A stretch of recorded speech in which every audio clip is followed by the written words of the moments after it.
Warning: our YouTube channel and its videos may contain scenes, language, and content that may not be appropriate for all audiences. These videos include surveillance footage, undercover pursuit of suspects, actual police and rescue operations, and fearless confrontations. If you do not approve of the content, please do not watch our videos. If you wish to continue, we strongly advise that you proceed with caution. Viewers' discretion is advised.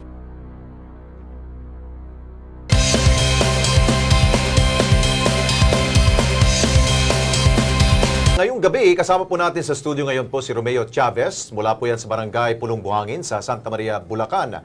Ito kasi, mga ka-KP, nagtitinda si Mang Romeo sa isang private market po. Ngayon, ang reklamo niya, hinold daw kasi ang kanya pong mga paninda. Bakit nga ba? Tanong natin si Mang Romeo. Mang Romeo, magandang gabi po sa inyo. Live po tayo ngayon sa UNTV, sir. Okay, ano ba nangyari? Bakit ikinulong itong mga paninda ho ninyo? Ano ba dahilan? May kontrata sila yung binibigay sa amin. Oho. Kaya lang yung kontratang po yun, hindi namin may gusto yung nilalaman. Okay. Ano bang nilalaman ng Ang kontrata? nilalaman, magtataas sila taon-taon. Okay. Tapos yung kami mga seniority, ginagawan bago na, yung pare-pares na. Okay, simulan natin. Magkano ba ho, sa tagal ho ninyo nagtitinda na dun ho, magkano ba ho ang bayad dun ninyo per day dun? Sa pwestong yon? Itong bayad ko, dati 100 yun, 100 a day. Dahil dalawang Yung kwarto? dalawang pwesto. Okay. Ngayon, tinataasan na nila. Ginagawa Ginagawa nila nilang 80. 80 pesos. So may increase na 30 pesos. 160 yung dalawa.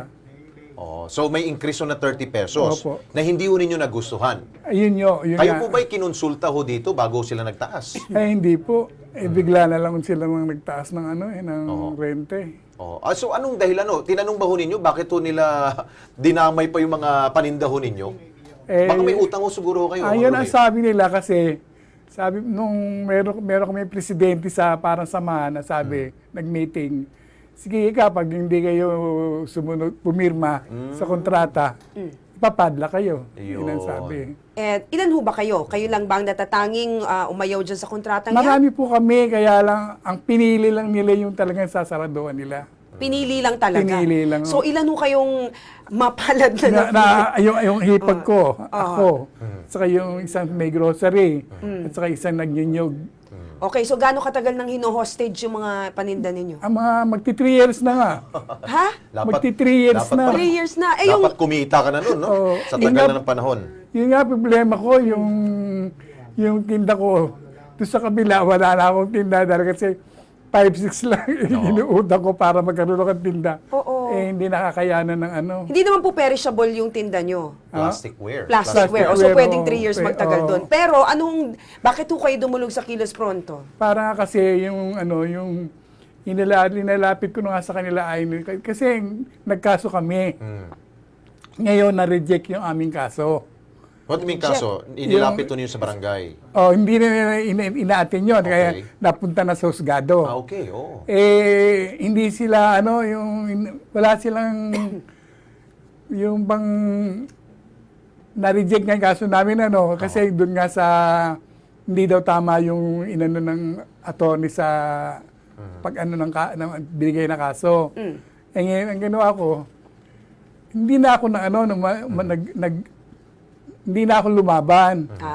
Pero sinangguno ko muna sa abogado kung lalaban pa ako o hindi kasi kung ano.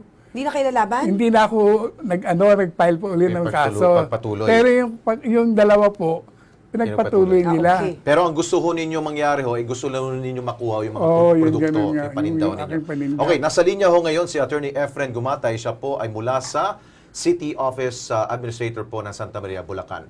Attorney, magandang gabi po. Si Alex Santos po to. Kasama ko si Nika Alihar.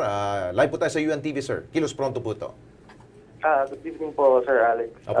Mamaya, good evening po. Apo. Attorney, ano po pwede ho natin may tulong po kay Mang Romeo dahil mukhang tinatago daw ho at nakakandado daw ho yung tindahan na pinaglalagyan po na kanya po mga paninda. Ano pwede ho natin tulong? Yan, yes. Siyempre lahat tayo, meron tayong OSCA office, yung Office for Senior Citizens Affairs. Apo. Pag nilapit ko sa atin yan, ma-assist siya para kung ano yung pwedeng hakbang na gawin para mabawi yung properties niya.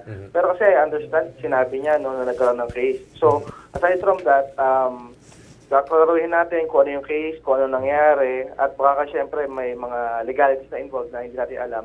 Mas maganda malaman natin lahat ng kompleto yung informasyon. Pero, basta dumulog lang siya sa munisipyo, kahit bukas ng umaga, 8 a.m., pwede na siya pumunta doon, pumunta siya sa municipal admin's office, i-expect namin siya. Oo, attorney, mukhang pwede naman siguro ito mapag-usapan no? Para ma-release man lamang po itong mga kagamitan ho niya.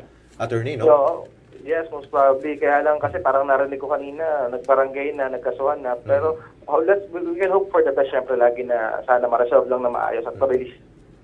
Okay, so siguro isasama ho namin ang Kilos Pronto team para masama ho natin si Mang Romeo sa inyo pong opisina, attorney. Yes po, nandun lang po siya sa munisipyo, sa municipal admin's office. We will expect him. Okay, thank you so much po, attorney. Thank you rin po sa inyo lahat. Okay, Mang Romeo, tomorrow, sasama kayo ng Kilos Pronto at para mapag-usapan kung ano man yung mga detalye ukol doon sa kaso. Kung talaga wala ng kaso, pwede, pag-usapan na lang ninyo. Kaya nga ho, Oo. dito ako lumapit para Agad-agad ang solusyon. Marami na akong inang tao pero hindi ko makuha talaga yung paninda ko. Oo. Sige ho, sasamahan ko kayo ng Kilos Pronto team.